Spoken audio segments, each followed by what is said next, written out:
bridging the gap between the textbook and the industry through innovation. KL deemed to be university. మీరు debut producer.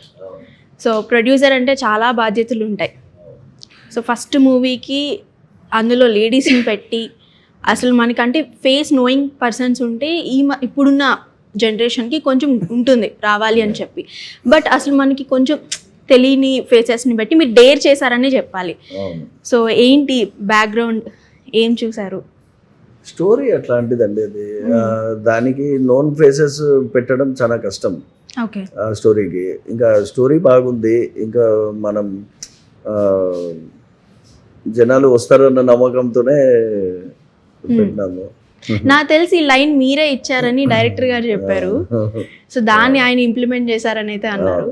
So మీకు ఆ line రావడానికి అంటే ఏదైనా reason ఉందా బిహైండ్? అదే మా ఫ్రెండ్ది స్టోరీ, లవ్ స్టోరీ. ఇది యాక్చువల్గా యాక్షన్ థ్రిల్లర్ దానికన్నా మెయిన్ లవ్ స్టోరీనే ఇది. అవునా?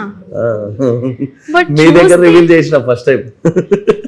లైక్ అంటే చూస్తే లవ్ స్టోరీ లాగా అనిపించట్లేదు, ఏదో ఒక మాఫియా, ఒక లేడీ మాఫియా ఉంటే ఎలా ఉంటుంది అలా అనిపించింది. ఒక లేడీ జేమ్స్ బాండ్స్ టైప్. అంటే అట్లే ఉంటుంది కానీ యాక్చువల్గా లవ్ స్టోరీ, ఒక సెంటిమెంట్, ఫ్యామిలీ స్టోరీ. ఈ సినిమాలో ఫైట్స్ అవి ఇవి కన్నా కూడా ఈ ఫ్యామిలీ సెంటిమెంట్, లవ్ స్టోరీ ఇదే ఎక్కువ. ఓకే. అది ట్రైలర్లో చూపిస్తాం. ఓకే. టీజర్లో అయితే మాకు అసలు లవ్ స్టోరీ ఎక్కడ కనిపించలేదు, మీరు అంత పకడ్బందీగా ఎడిట్ చేశారనమాట అయితే. సో అంటే మీరు ఆ లైన్ చెప్పినప్పుడు ప్రొడ్యూసర్ గారు మీకు మీరే మొత్తం స్టోరీ అంతా రాశారు కాబట్టి ఆ లైన్ మీద, సో మీ ఎక్స్పీరియన్స్ ఎలా అనిపించింది? ఫస్ట్ సార్ స్టోరీ చెప్పినప్పుడు అదే ఆ లైన్ ఏదైతే బేసిక్ చెప్పారో అది ఒక ఎమోషన్ అనమాట. సో అట్లాంటి ఒక ఎమోషన్ మీద కథ రాయడం అనేది ఓకే, చాలా మంచి అవకాశంగా నేను ఫీల్ అయ్యాను.